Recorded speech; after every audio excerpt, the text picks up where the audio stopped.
Hey, my name is Augustine Colebrook. I'm the principal at Midwifery Wisdom Collective. My focus is on big picture political movements that are happening within the profession, some of the controversial questions, and centering voices that are not being regularly heard. I'm Layla Wyatt. I am a traveling student midwife, learning midwifery from cultures and a lineage of midwifery throughout the United States. I'm here to center the voices of students to hear their calling, their pathway, why they chose midwifery, and even share a bunch of birth stories along the way. Greetings, I'm Jamara Amani. I am a midwife, a mom, and a social justice activist. I am here to challenge white supremacy, homophobia, transphobia, and anything that keeps people from being their best and living their best selves, as we have the human right to do. And I am looking forward to sharing stories of birth justice on this podcast. Hi there, this is Delmar Bowden.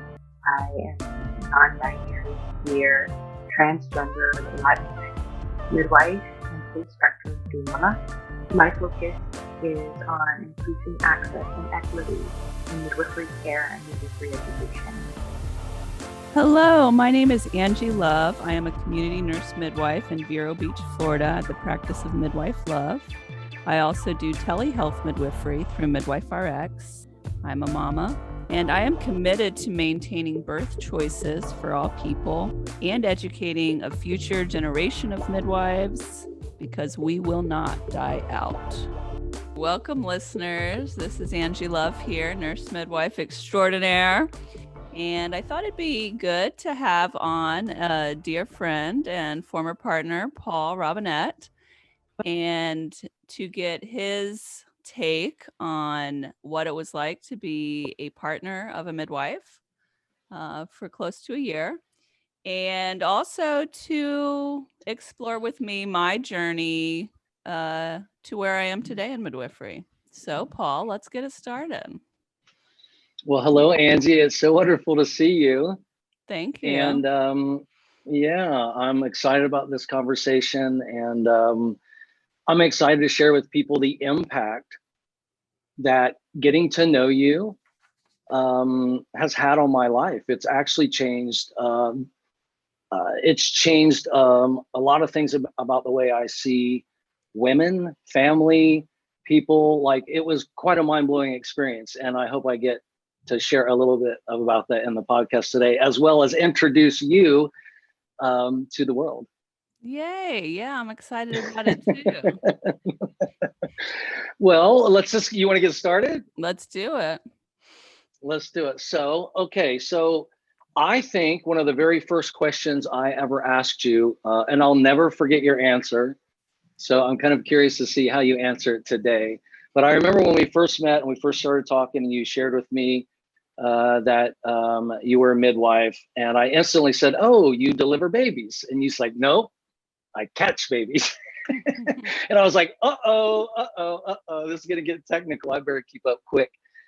Basically, I knew nothing about this, and so I asked you early on. I said, "So, Angie, why did you become a midwife?" And I think I threw out the answer.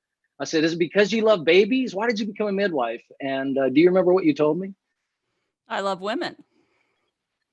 That's exactly right.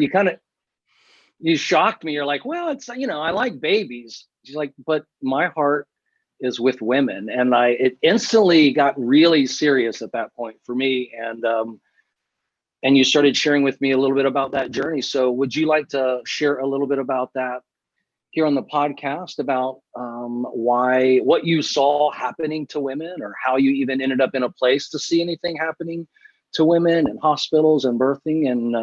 And did you start out in your medical profession to be a midwife?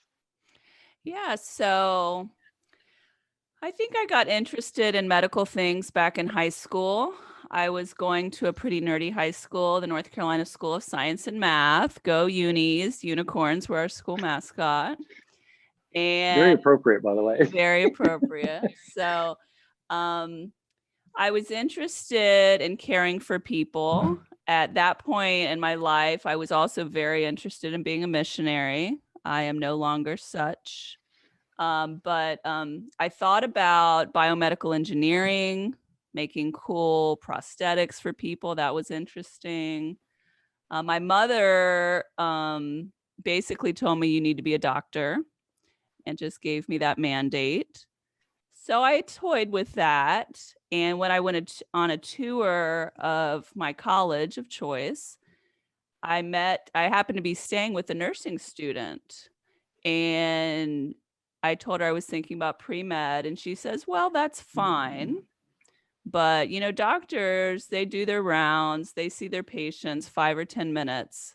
If you really want to be the one with the patient, holding the hand with them the most, you want to be a nurse. And that conversation stuck with me. And I definitely had that level of empathy and that level of caring. And so I decided to go for nursing. And I did my bachelor's in nursing. So a Bachelor of Science in Nursing.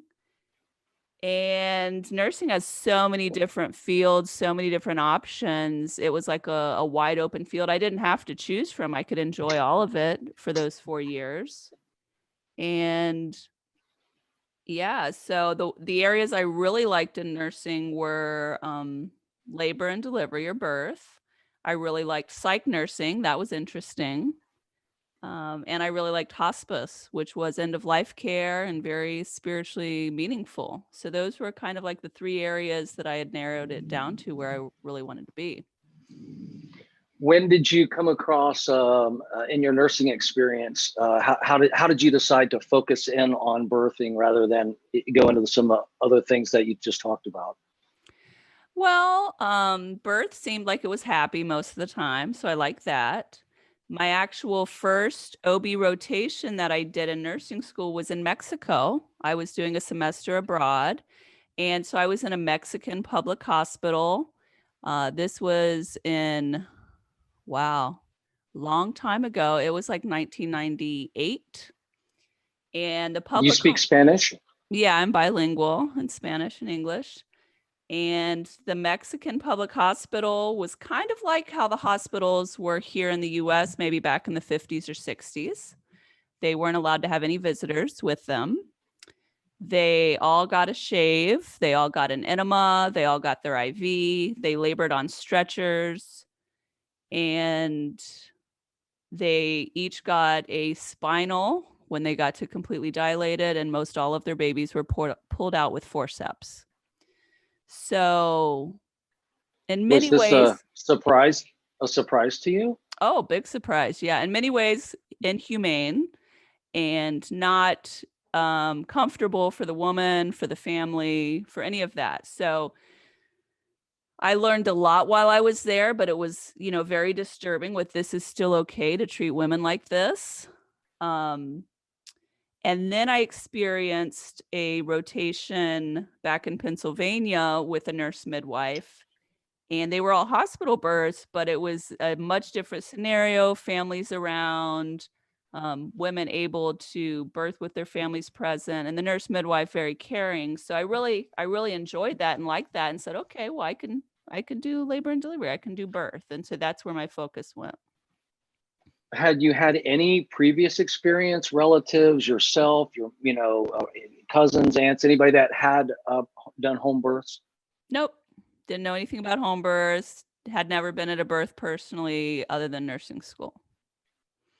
Wow. Okay. And in nursing school, is there general education about birthing, and they made it sound a little different, or was it just not talked about, or what was the difference between what you were taught and what you saw? What I was taught in Pennsylvania was pretty accurate for American hospitals. It was a totally different world down in Mexico, but the Pennsylvania education translated to the Pennsylvania hospitals. Yeah. Was it anti-midwifery or anything like that? Or was it even brought up, in your early education? No, there were nurse midwives in the hospitals up there. So that was, well respected. I didn't know that people were birthing outside of the hospital or doing community birth, home birth, and I didn't really know that. So that, I wasn't curious about that because I had no idea that was going on. So you're in Mexico, you go back to Pennsylvania, you've been at a few births, you're thinking, is this humane? I mean, literally not just like, is it the right thing to do, but is it like the wrong thing to do? Yeah. And how long after that did you go on to get become a nurse practitioner? Well, I was a nurse for 5 years before I was licensed as a nurse practitioner. I started my career in Miami, which I would say is one of the worst places to give birth in the US. Florida is, on the whole, is a pretty poor state to give birth here. We have pretty bad statistics, and Miami's one of the worst cities. So I didn't know all this. I just wanted to live in Miami. I moved down to Miami, and I started first in the postpartum unit. So mother baby, taking care of moms and babies right after they'd given birth. And I loved that. I loved being around during those happy times. I loved teaching women about breastfeeding, how to do it, the benefits. I would work really hard with them all day long on it, and come in the next day excited to see them again. And then they would tell me, oh, well, the night nurse made me give formula and said my baby would be brain damaged if I didn't. So, starting to realize there's a lot of stuff going on in these hospitals that's not evidence-based, and that it's not in the best interest of this woman or family, but the nurse is doing what's easy for them. So a little bit of critical thinking that went into it. I did mother baby unit for, I think, about 6 or 8 months. And then I was able to start on labor and delivery and be helping in the actual births. And it was a city hospital that I started at. In Pennsylvania still? No, in Miami. Or in Miami, okay. Yeah. So this is after schooling, this is kind of where you land as Miami?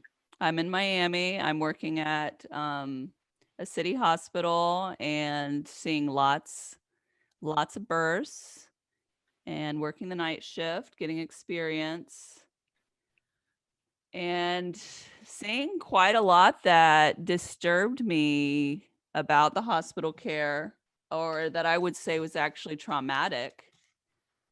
Things that I saw that made me feel guilty being a part of it. Did you ever have any of the women that you were working with that were, giving birth, kind of reach out to you or ask you, is there any, obviously there's nothing else we can do, so this is just the way it is, and you're thinking to yourself, maybe this isn't the only way it is? Yeah, well, they would, not want a certain procedure done, and they had done their research and they had learned that, they don't want their water bag broken early on in labor, that it's going to cause their labors to be harder and it may cause their baby to get more stress. And so they've decided, I don't want my water broken early in labor. And then the provider, the doctor, would come in and say, no, we need to do this. It's going to speed things up. You don't know what you're talking about. And convince her. And sometimes even if he couldn't convince her, he would still do it against her will.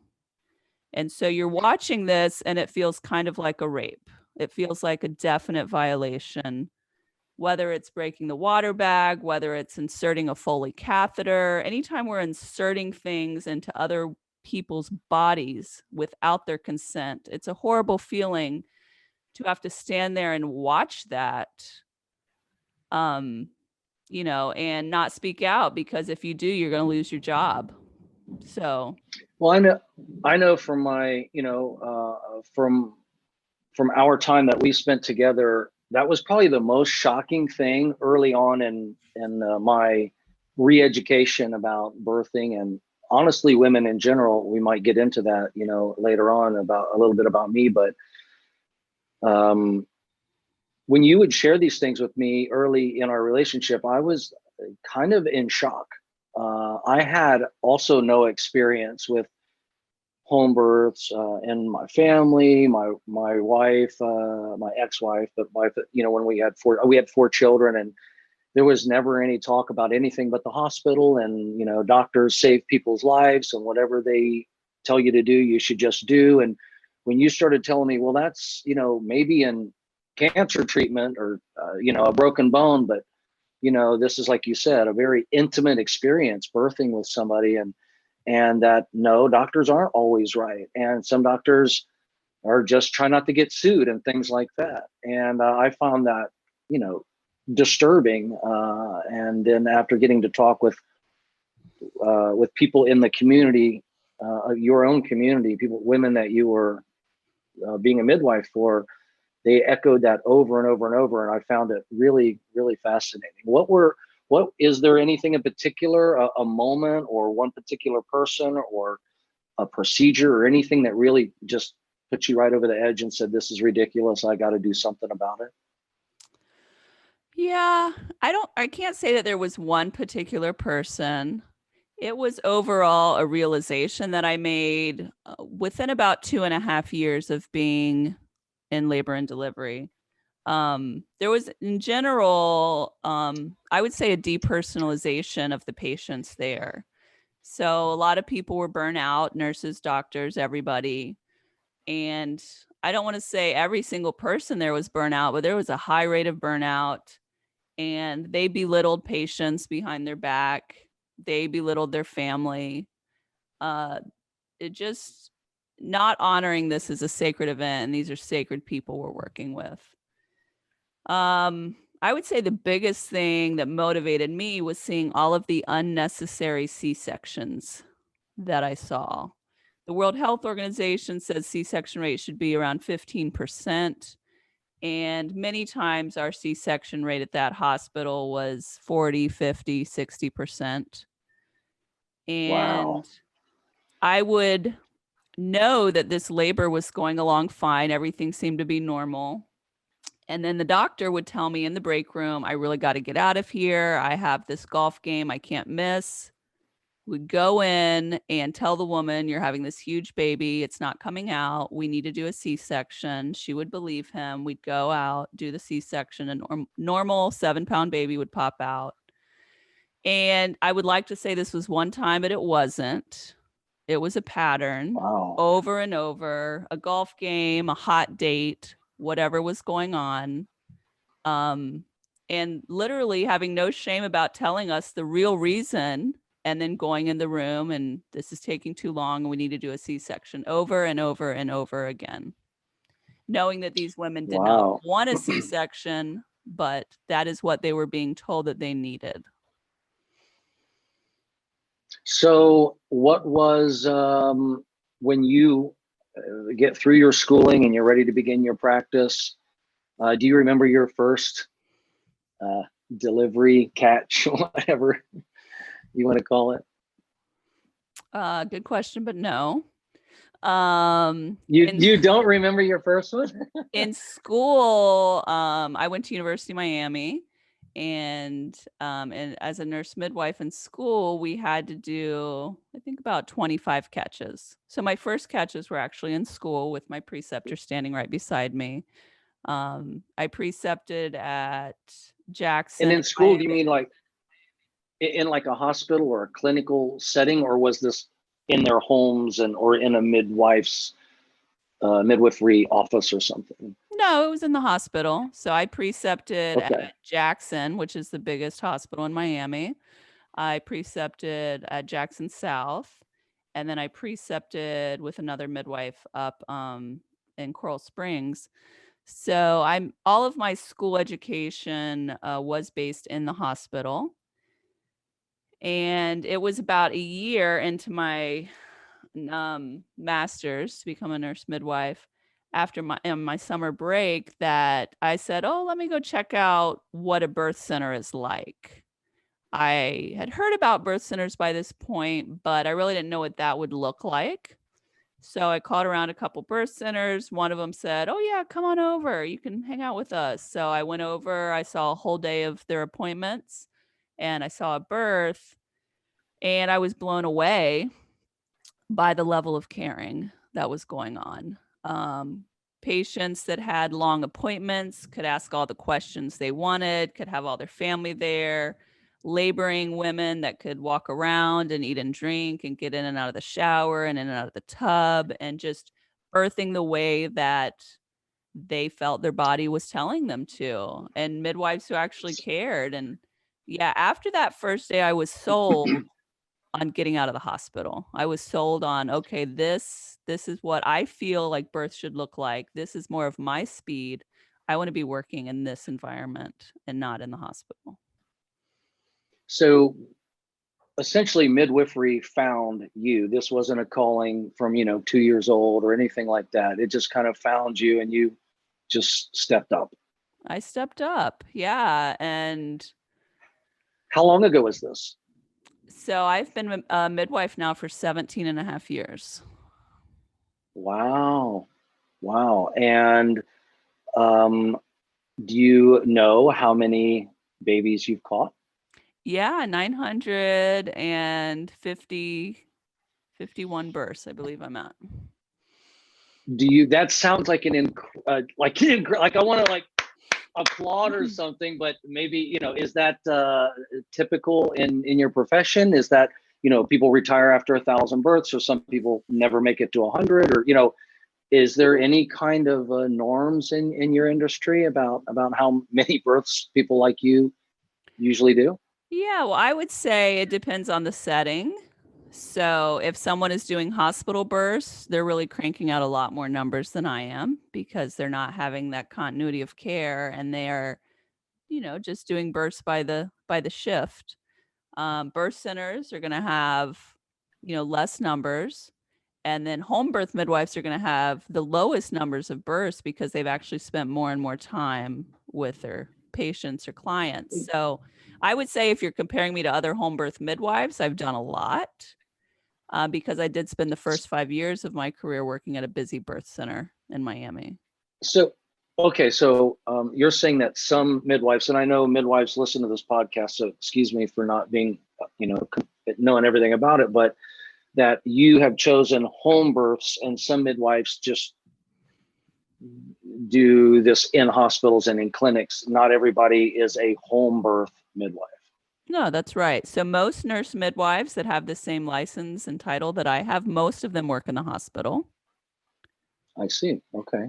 Some of them work in birth centers or own birth centers, and the least popular options for nurse midwives are working at home like I do. I'm one of the few nurse midwives that does home birth. Wow. How does if you don't mind me asking, the pay or, compensation compared to other nurses or other, how does all of that work out for you?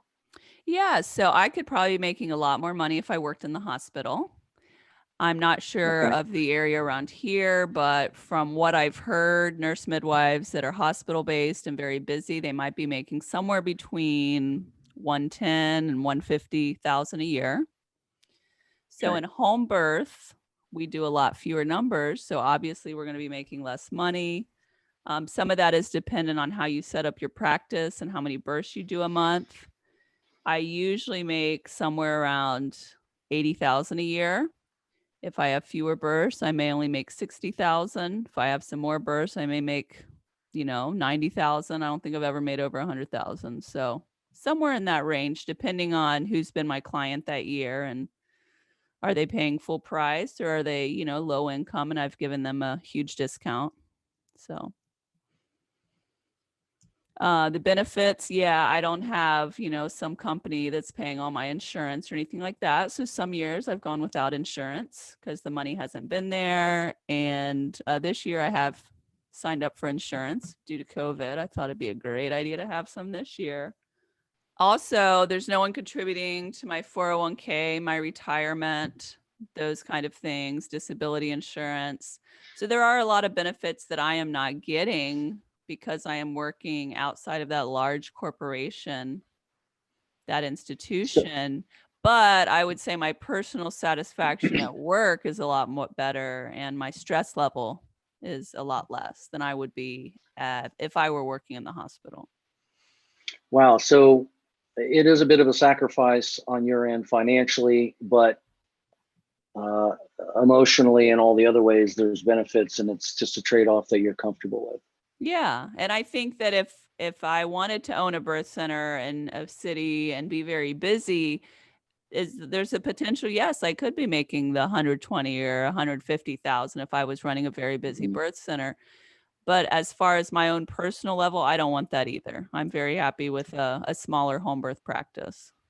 So speaking of on a personal level, I do remember you sharing with me quite a few times um, that the fact that you're outside of all of that, the hospital and all of that, that means that you're taking a lot of personal risk as well when you're um, birthing. If something goes wrong, it's kind of on you. Is that right?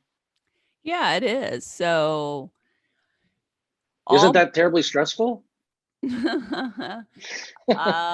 all birth has the potential for tragedy to hit, for complications to arise that need to be handled very quickly. So that is the potential anywhere you're at. The difference being out in the community or at a home birth is that usually at most births, I have one assistant with me. Now, that assistant is trained in CPR and NRP, which is neonatal resuscitation, but that's basically it, me and another person. In the hospital, if something happens, they might call in all of, the available nurses on the floor. So you might get 3 or 4 L&D nurses there. They can call the NICU. They might get the neonatologist, a couple pediatric nurses. There's a code blue team. So there's a lot more staffing in the hospital. However, in the home, we're doing things to really promote physiological birth. We're taking lower risk clients. And that is one of the reasons why home birth can be safe, is that we're screening our clients out for a lot of complications that could happen. But yeah, if you don't like working by yourself and you need that comfort of all those other people who can help out, the home birth is not for you to be working. So it does take someone who can keep a level head, can be calm, and is good in emergency situations. How often do you have to turn a client away, or you take them on and eventually have to have to send them to the hospital for a more traditional, I don't know if it's the word traditional is right, for a hospital birth? Yeah. So in labor, my transfer rate is usually around 10%. Some years it's less than that and 6%. Some years it's greater than that, it's 15%. So it's usually around 10%. And sometimes we have some ideas that we may need to go to the hospital. Say this person had a C-section before and this is her first birth afterwards. And we're seeing, can she birth vaginally? Is this going to work out? And then sometimes we have no ideas. It's a surprise that pops up and we had no idea. And yeah, we end up going to the hospital. So it's around 10% in my practice. So do you have children? I do. I have 2 daughters. Yes. They're It's weird asking questions I know the answers to. I want to say, wait a minute, you have children. Tell us about your children's birth. Did you choose to do a home birth with them? Yeah, I want to do a home birth with both of them. So Violet is my first, and she is 10 years old. And I had a nice long labor with her. It was 39 hours. And I could check myself internally while I was in labor with her. And I could feel that she was in brow presentation, which is not a good presentation. A lot of brow presentations end up in C-section. Wait a minute. You had a midwife with you, or you were midwifing yourself? What do you mean? I had both. Yes. Okay. So you felt the whatever you just described. What did you just say? Brow presentation. So she was The brow humming. presentation. Yes, I could feel that myself. So wow. And I had a midwife come up and to be with me as well. And we did a lot of things at home to try to change her position, including a shoulder stand. I have a picture of me in labor, shoulder stand with my feet all the way up in the air, trying to shake her out of my pelvis so that she would reapply in a better position. Wow. That did not work. So I was 7 centimeters for about 19 hours, which is a very long time to be 7 centimeters. And it was very humbling, but after a while, the midwife and I made a decision that it was time to go to the hospital. I thought for sure I was going to have a C-section based on the amount of time that I had been at 7 and her presentation, but they loaded me up with Pitocin, got those contractions going. I did a lot of hands and knees, even in the hospital, and had a patient doctor there. And she was able to adjust her position, and I was able to push her out vaginally, but did have a hospital birth with Violet, which was very humbling, taught me a lot, left me with some birth trauma. I couldn't talk about her birth for the whole first year of life without crying. Wow. And then I, was pregnant with Zoe, my second. She is 6, almost 7. And that was a totally different birth. The second birth SAR. That labor took about 2.5 hours. Very quick, very manageable. Got in the tub, loved it. It was so quick. My midwife arrived when I was already crowning and pushed her out. And she weighed 10 pounds, 10 ounces. So quite a large baby, and in a very quick amount of time. So I would say that was a very healing birth, a very redeeming birth, where I realized, yes, my body can do this. And yeah, so I've had a long birth, I've had a short birth, I've had a home water birth, I've had the hospital birth. So I feel, looking back, like those experiences have been very valuable to me, because I understand what it feels like to have to transfer. I understand what birth trauma feels like. I understand what it feels like to get a birth that you did not want. Wow. That's fascinating. So you're about 7 or 8 years into your midwife career before you decided to have children. And then you got to go through the whole process yourself. Was there anything you learned that was like, oh my goodness, now that I've done it myself, did you see anything different, or did it kind of, did you just say, were you just really, really prepared for your own births? Oh, I had no idea what labor felt like. So that was very unique. Right. Feeling that intensity and knowing what it feels like, especially when it's taking a long time and experiencing some back pain. Yeah. So yeah, it's a total different place to be Did in. it change? Did it change like the way that you worked after you went through it yourself, like just a whole nother level of understanding?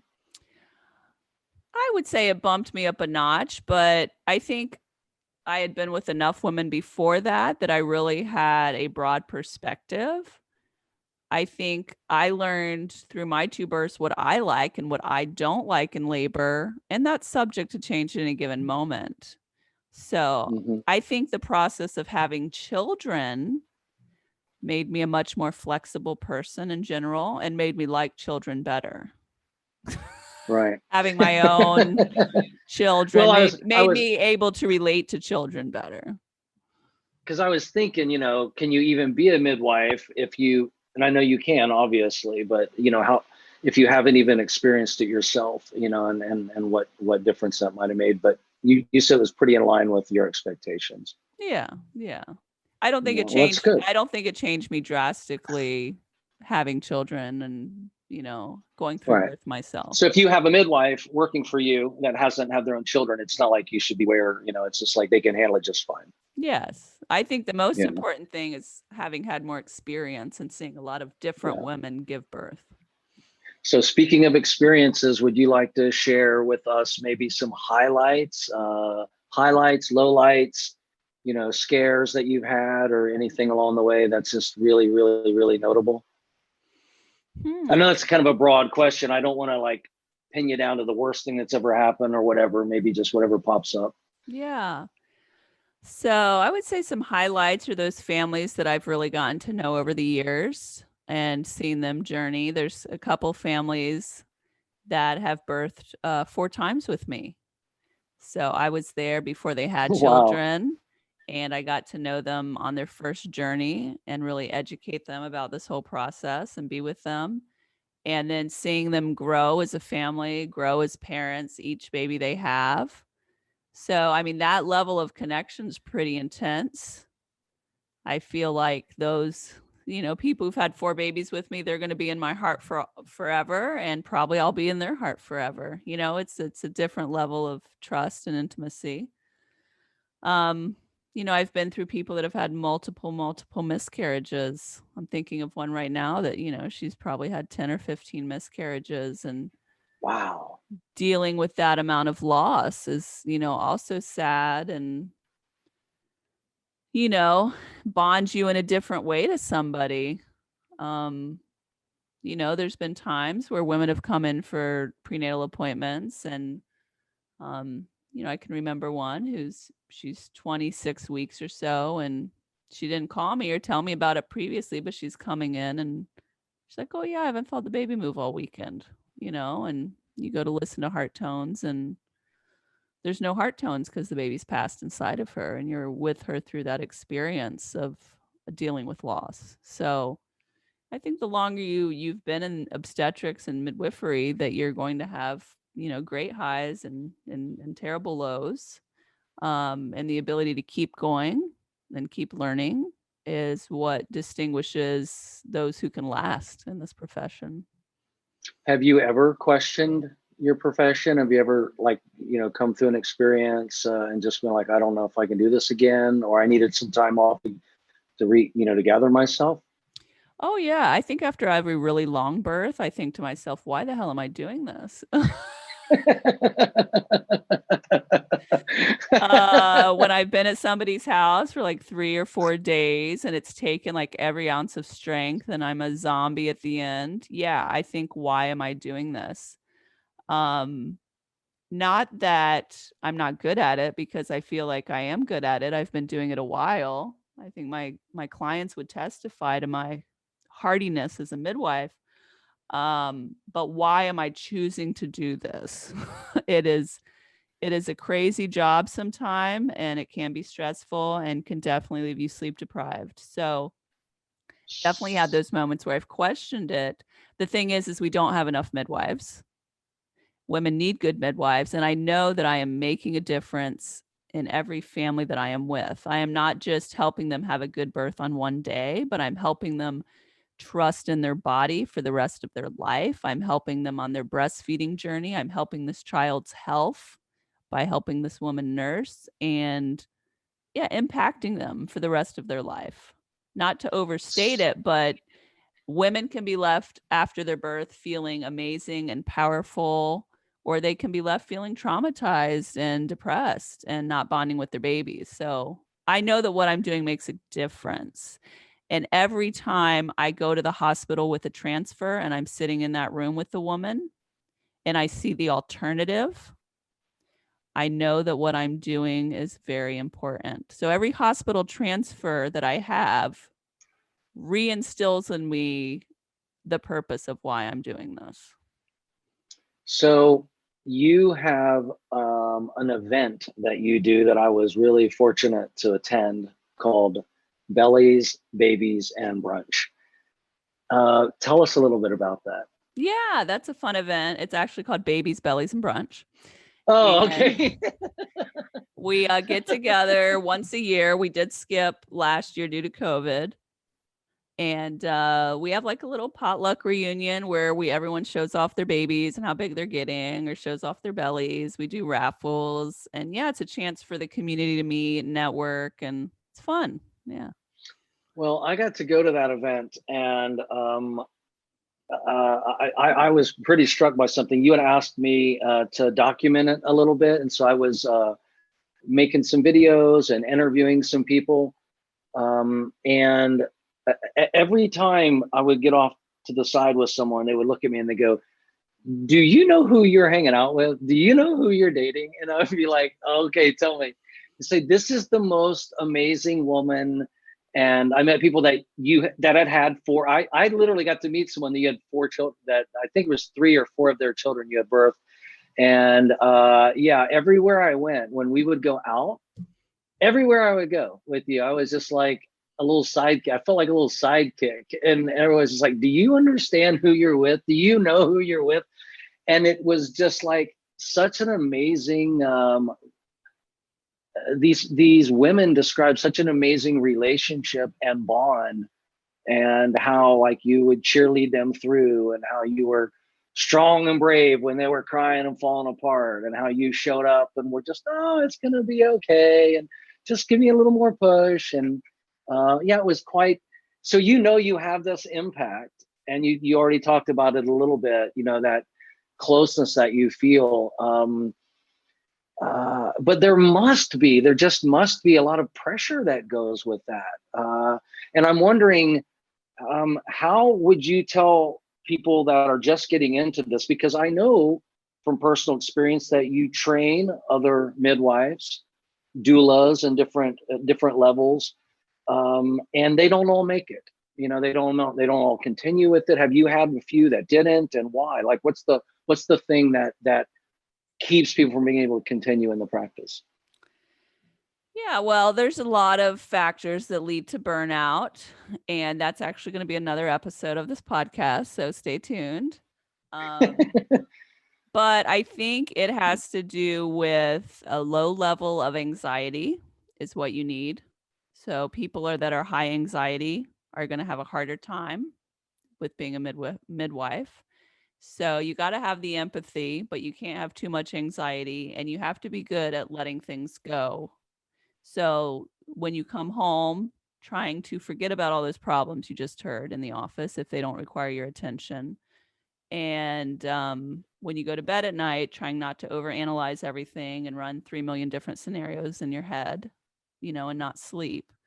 So over the years of me being a midwife, I've become more and more Buddhist, which is basically a study of how to become more detached, doing more Wow. meditation, being more mindful, being more accepting, that we are not in control of things. So I think all of those practices have helped me on this journey to stay with it, do the best I can, and keep going. So speaking of keeping going, at over 900 births, is that what you said? Yeah, 950. Yeah, 950. Are you going to make it to 1,000? If you do you throw yourself a party? Do you retire? I mean, do you think of slowing down? Is there like you should only midwife in your prime years, and then you get older, it's too much stress, let some younger people do it? Or can you midwife till you're 85? What's your own personal take on it? And then maybe tell us a little bit more about midwifery in general. Yeah. So, I mean, I think that I have toned down my practice a bit. So I'm only doing 3 or 4 births a month, where at some points in my career, I've been doing 6 or 8 a month. So scaling down the numbers of birth, the numbers of nights a month that I'm going to be awake all night is helpful. I think I'm 44.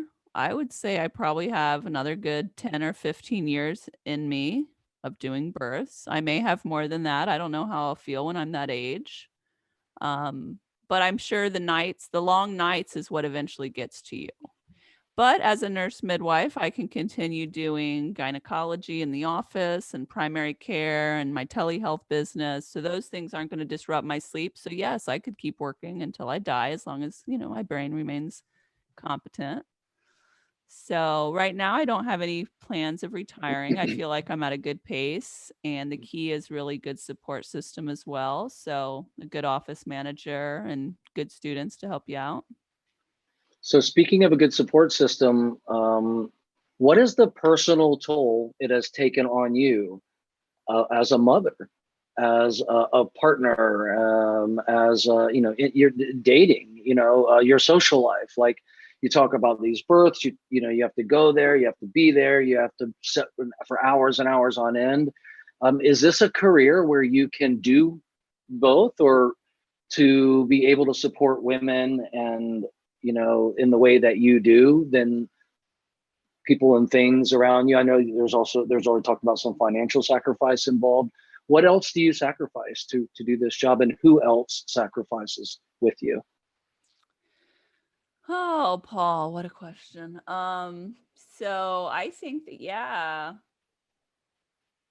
your family, my family, has probably sacrificed a bit due to me being a midwife, and children missing some of their activities. I haven't missed a birthday yet, but many midwives do. I have had births on Christmas and holidays.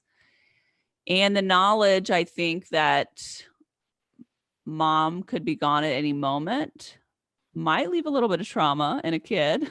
Whenever I put on certain outfits, my kids, oh my God, are you going to a birth? Like, they know the clothes I put on. Oh, leave us a note if you're gone, mom. Like, so maybe they do have a little bit of trauma of me running off. And knowing that although I love them so much, that they are not number one in my schedule.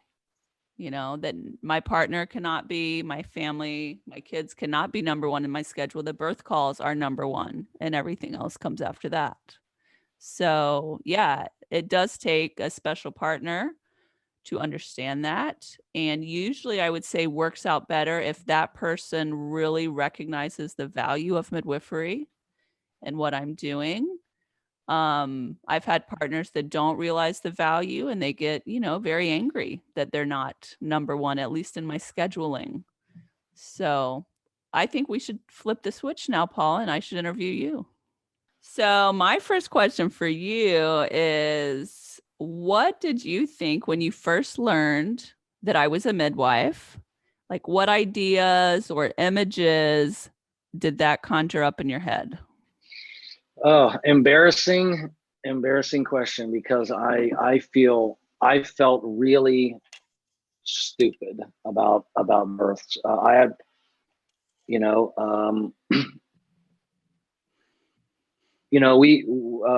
were together just a few years ago, so it wasn't, I had 4 children, raised 4 children, and still knew nothing about birth and nothing about, I almost say nothing about women. I know that sounds crazy. I'm going to try to explain that a little bit. So we had my second daughter was probably the most interesting birth, and she was born 11 minutes after I parked in the parking garage. Like, I ran and parked, and I had this little stub that came out, and I'm running into the hospital. I dropped my wife off at the emergency room door. We're driving as fast as we can go down the road. She's kind of between laughing and crying. I'm fairly crazy acting. I'm scared to death because I'm afraid I'm going to have to deliver this baby. I'm going to have to see this thing coming out. And I'm like, I don't want anything to do with it. I'm terrified. I'm not really thinking this is a natural process. And 9 out of 10 times, like you said, 90% of the time, people can just have a baby and it kind of works out, Paul. It's pretty natural. It might hurt and this and that, but it's going to get done. Well, I was just terrified. And we had gone to birth classes and nobody had said, well, if you guys want to do this at home, it's 9 out of 10 times, it's no big deal. You know what I mean? So I am thinking this is something that should only happen in the hospital, because all of the things that can go wrong, et cetera. So I knew nothing about it. The only people that if somebody said I had a birth at home, I would just be like, why? Why would anybody do that? Is this like someone who just likes to torture, themselves, or like they're just really risky, or they don't trust doctors? Why don't they trust doctors? Doctors are great. So that was kind of my, so for me, when I was just like, why in the world would anybody do this? Until you started explaining it to me. And then I started meeting all of these women and hearing their stories. And it was very powerful, but no, very little experience at all. Okay. And what was reality like dating a midwife? Well, I think you captured it pretty well in your answer about the sacrifices and your support system and the births being the number one thing in your life. It's your number one. And I wasn't your number 2. I was about number 4, buying kids and stuff. But for me personally, it was wonderful. I instantly understood the value of what you were doing. I have tremendous respect, and I think I admire you and respect you in a way that I can't say that Well, all I want to say is it's a lot. And I saw how strong you were. So for me, I found it extremely attractive that you would choose to walk into the ring of fire holding someone's hand and come back and see me and hang out. And I'm like, I'm the luckiest guy in the world getting to hang out with this incredibly amazing, powerful, beautiful woman. Aww. So, but it was hectic and chaotic. It was, and you know, there was one story that you obviously know and remember. You can help me out. We were going to an event together, and we were very dressed up. You were in high heels and this beautiful gown and dress, and it was like a ball, some kind of a ball. Dancing with the Stars. Dancing with the Stars. No, that's what it was. I mean, it was a big event. It was like a theater, and we were cheering for people. And, you know, and we had a friend, or one of your friends, that was actually in the event, and they were dancing. And so we were there to have a great time. And I don't even know if it had started or it had just started. And all of a sudden you're like, you're like, let's go. We got to go. And I'm like when? She's like, now. You were like, now. And I'm like, oh no, what's this mean? Like, are you dropping me off at home? Like, what is happening here? And you're like, oh no, I'm changing.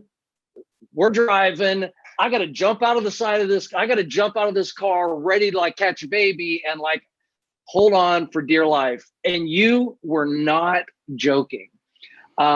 We get in the car. I remember, I think I filmed some of this and made a video about it. So there might be some footage of it or something, but I'm sure there is.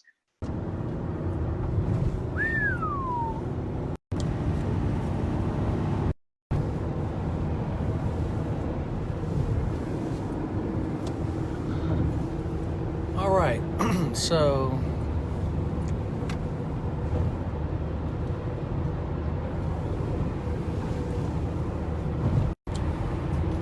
Taking off the rings. taking off the rings. Taking off the rings. Taking off the earrings.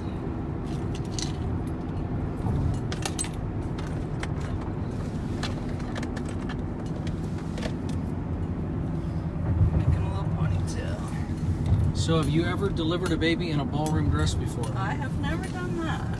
No? No, Okay, careful now. I'm done. All right, so We didn't get to stay and see who won. we did not. Okay, so Angie is a midwife and she delivers babies. And there were, I think, 8 or 9 contestants tonight. We were in the 9th one. We have no idea who won. Lots I don't know, but all I know is Angie got a phone call. We are going 90, 88 miles an hour. 7.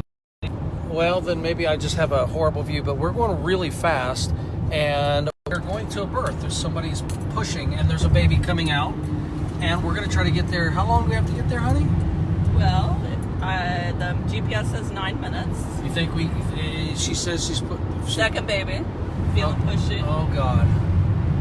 All right, so you guys want to watch a baby pop out? Huh? Oh, my God. I'm scared shitless right now. I'm literally... Hey, Kevin Comer. Oh, my God. Hi, Kevin.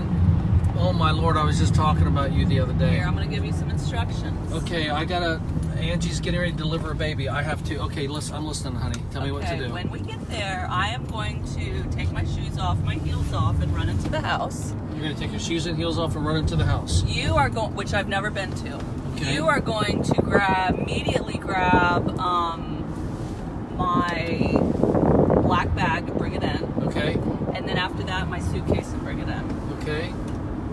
I will open up the trunk, get the black bag in the suitcase. You're going to run in. I'm going to run in, and you're going to bring the stuff in. Okay. I just want everybody to know. Absolutely terrified. I don't do well with pain or anything like that. I want nothing to do with this experience if possible.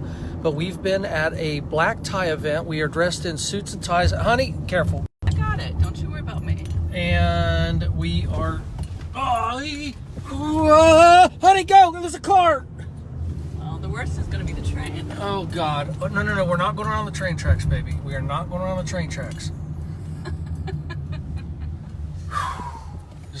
breath. Chill out, Oh baby. God. Okay. Oh boy. We got 2.4 miles. Okay. Yeah. So, I have never actually been stuck anywhere with Angie when someone goes into labor. We have been on dates. There's been oh God, honey. Oh God, honey, go! Floor it, just floor it. Jesus Christ, don't pull out, please. Honey, this is not necessary. This can't be necessary, please. We're fine. Chill out. We're fine. I have never actually been on one of these situations with Angie before. A good getaway driver. And but she's had to leave events, but I've never been with her, and I don't know what I'm terrified. Are you nervous? What are you thinking? I'm fine. You're in good shape? I'm good. Why aren't I driving again? Because you wouldn't drive like this. Okay, all right. I'm sick of my stomach. I'm just gonna be quiet and let you guys hang out with us here. Hopefully. Oh my God. Takes a deep breath. Okay, I'm gonna stop the video when we get to the people's house. Jesus, honey.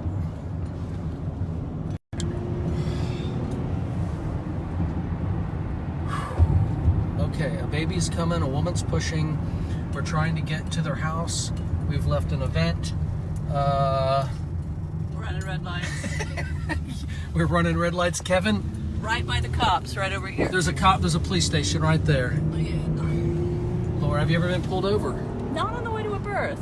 Okay, well, Hopefully they would give us an escort. Kevin has been in much more dangerous situations than this, honey. Okay. This is my cousin, Kevin Comer, and he's the guy who's supposed to make the documentary about. Kevin, I'm in Florida.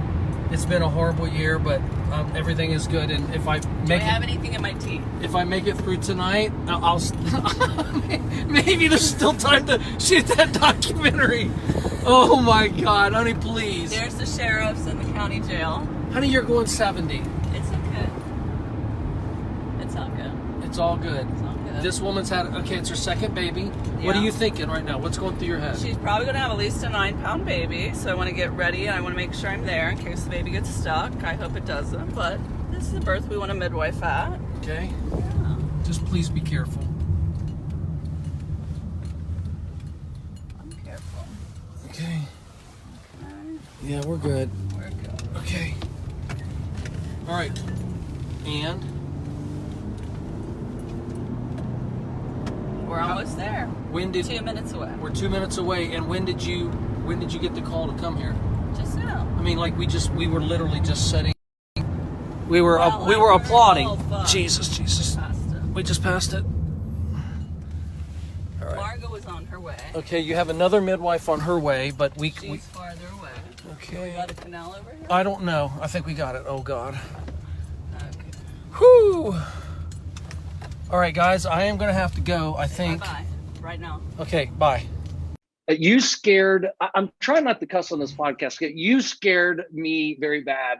You were going like 100 miles an hour, maybe 90 miles an hour, and you're kind of laughing, I think, at my trauma. And I'm like over there holding on to things, and I'm like, oh, what if we get pulled over? And you're like, oh, I'm not worried about the cops. If they, I'll just tell them to get me there. And I'm like, oh my God, and you're breaking laws, and it was terrifying. And meanwhile, the phone's ringing, somebody's over there, tell them to hold on. It was crazy. And this is a normal thing for you, but it was terrifying and thrilling and exciting. And we pull up and you just like, boom, just throw off your shoes. I don't even, because you had heels and stuff, and you just go running into the house. And I'm sitting out there, you're like, you can come in with me. I'm like, nope, I'm sitting right here. And then the family, because there was members of the family there and relatives and the mom and the husband and people, they are wandering out and eventually talking, and you took care of all that business, and it was great, but it all worked out well. But that was pretty exciting. But that's the exciting stuff. But the mundane stuff was just as real. I remember you telling me that when you are leaving all the time, you're like, I think at the time you had a spare bedroom and somebody would stay at your house, a roommate or I don't know. I don't think it was anyone specifically to like babysit, but I remember you saying like you would let, a friend or a guest or another doula or somebody stay at your house because you're like, if not, I got to call grandparents or their father, and we have to do this like emergency child care. Somebody has to pick them up, someone has to drop them off. And so I remember you sharing with me so much about just the daily life of picking up your kids for school. Just like I'm gone for 16 hours. And of course, I got to interact with your family. And, your kids, by the way, did not seem traumatized to me. They seemed like maybe you just explained it to them really well. As a matter of fact, if you don't mind me saying, the first time that I got to meet your daughters, one of the proudest moments was they wanted to show me like videos of their birth or something, or they had some kind of thing that you had made from something or other. I don't want to get, the placenta stuff, and they just knew everything. Your daughters knew way more about birthing than me. None of it traumatized them. They thought you were like a hero. But yeah, so yes, they have a different childhood, but then again, they get to have a mom like you. So I don't know if it's traumatic or inspiring.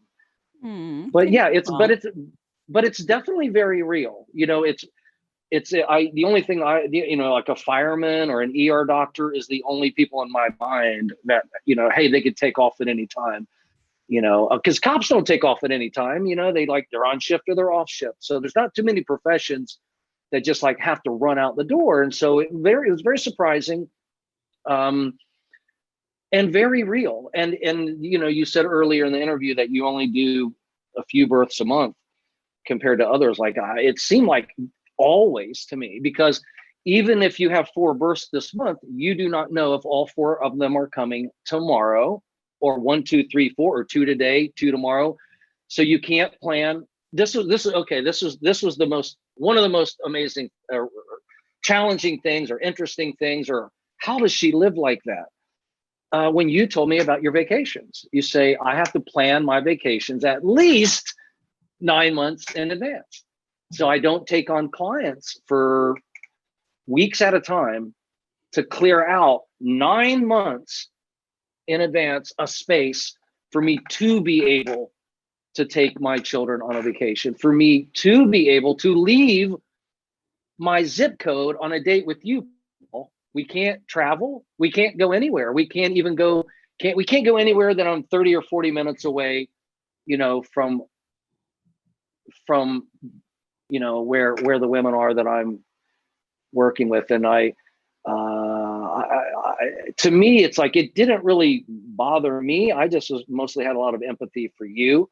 But I could see over time, that getting very taxing on your partner. We were together, and I know we've known each other for years, and we were together as partners for around a year. But the midwife stuff, your job is what I mean. Like that never played a role in our relationship in a negative way. Like I said, for me, it was positive and wonderful. But I could see, if we had chosen to stay in a long-term relationship, it's like, we can't do that. I can't go here. If I have to go take a trip, I have to go by myself. So I don't think I experienced the long-term version of that. And I think that could be difficult. It could be someone have to choose to be on that journey with you for sure. Yeah. It's very real. And different midwife practices have different models. So when you and I were together, I was doing about 6 or 8 births a month. So it was busier than I am right now. But yeah, I think that to be a partner of a midwife, you have to be someone who is flexible and Absolutely. who is spontaneous, because that is the life of an on-call midwife, is spontaneous calls and flexible schedules and rearranging everything at the drop of a hat. So there are certain characteristics that make for a good midwife. There's also certain characteristics that make for a good midwife partner. Yeah. And on the flip side of that, let me tell you some pluses. Is you're deeply connected with the human experience. At least in our situation, you're very well aware of your limitations of availability and things. And so, you would also have like, hey, I got 2 whole weeks where there might not be a birth, and we can spend more time together than maybe other couples can, because it's not always a 9 to 5 job for you. During the week you can move your schedule around, for all the appointments that you do for follow-ups and checkups. You can move that around, like anybody else can. You can take days off, and so it's a little of both. Yeah. So what would you say you learned about birth from dating a midwife? Oh my goodness. Well, so at the very first, one of the first questions I asked you was it was really early on, and I said, well, why did you become a midwife? You just love you love babies. You're like, no, it's about the women. I think my relationship with women in general changed when I heard the stories about women, particularly having babies, and then like later I was with you to try to get petitions signed and things for like a local hospital. I remember you sending people to a local hospital, and this doctor or that doctor or this administrator or that administrator was like kind of on actually in opposition to you, or like, what's she doing or whatever. And it was the struggle. It was the struggle that women in particular have with, I hate to say this, but generally men who are doctors. And I know that's changing, but 15 years ago, 20 years ago, 50 years ago, probably way more men are in control of women's bodies. I know what's best for you. And if you would have asked me, I'm 54. So if you asked me 30 years ago in my early 20s, I would have said, you're wrong. A doctor's right. You're just some crazy, person, not just a woman, just a crazy person who doesn't trust doctors for whatever reason. I understand now that in a whole different way, that women's bodies are actually very different than men's bodies. There are no procedures that happen to me where a doctor, I feel like the doctor is superior to me and he can just tell me what to do. And I kind of have to, and all my relatives tell me, do what they say. And everyone's just telling you, you're getting the C-section. That's what's best for you. And that I guess it was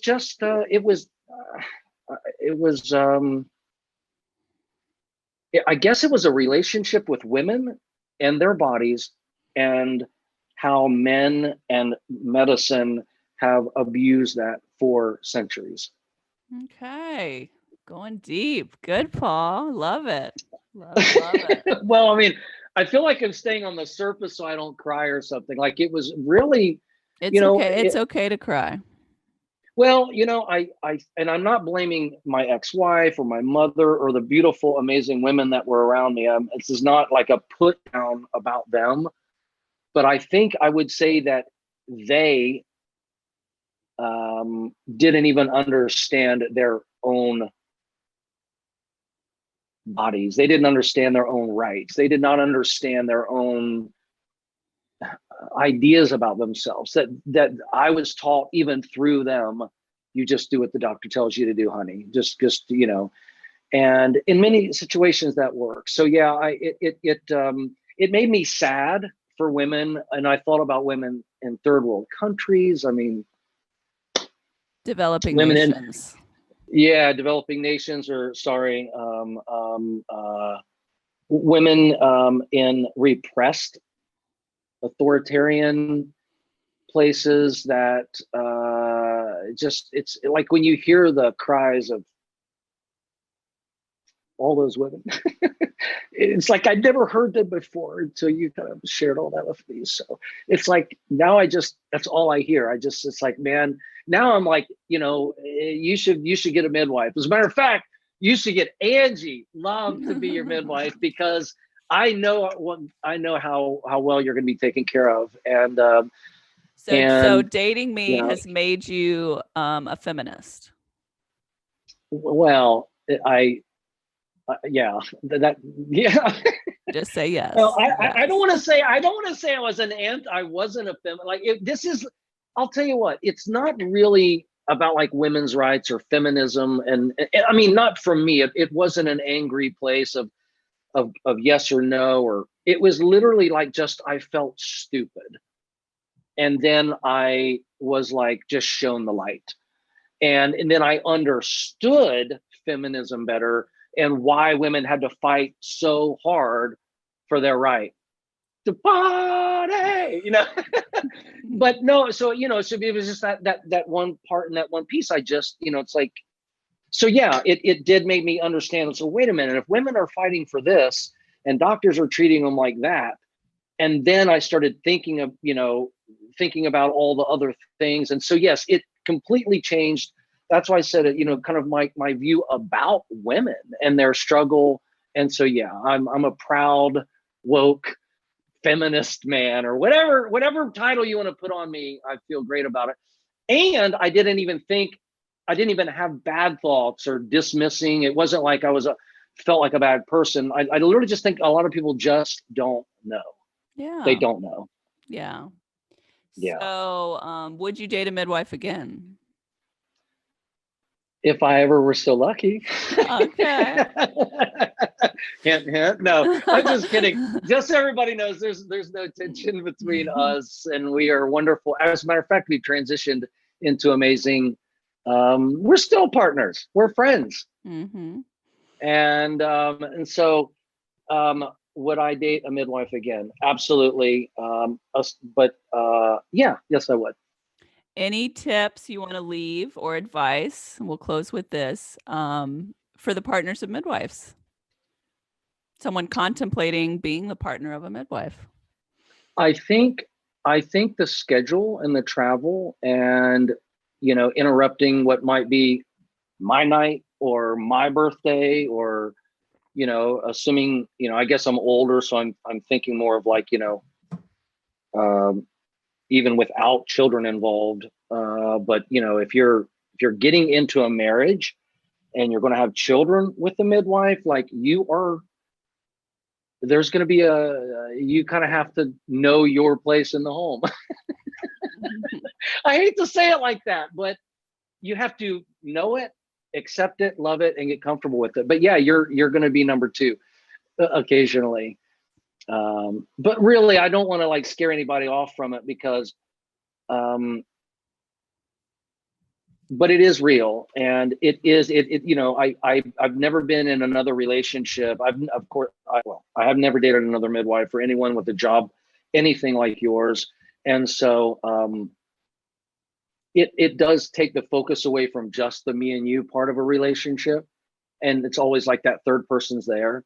But if you respect and admire your partner, and if you're okay with her, going out and being an amazing human and helping some people and helping some woman or family, husbands and wives, have home births and the joy of it, then it might be a badge of honor rather than something to be afraid of.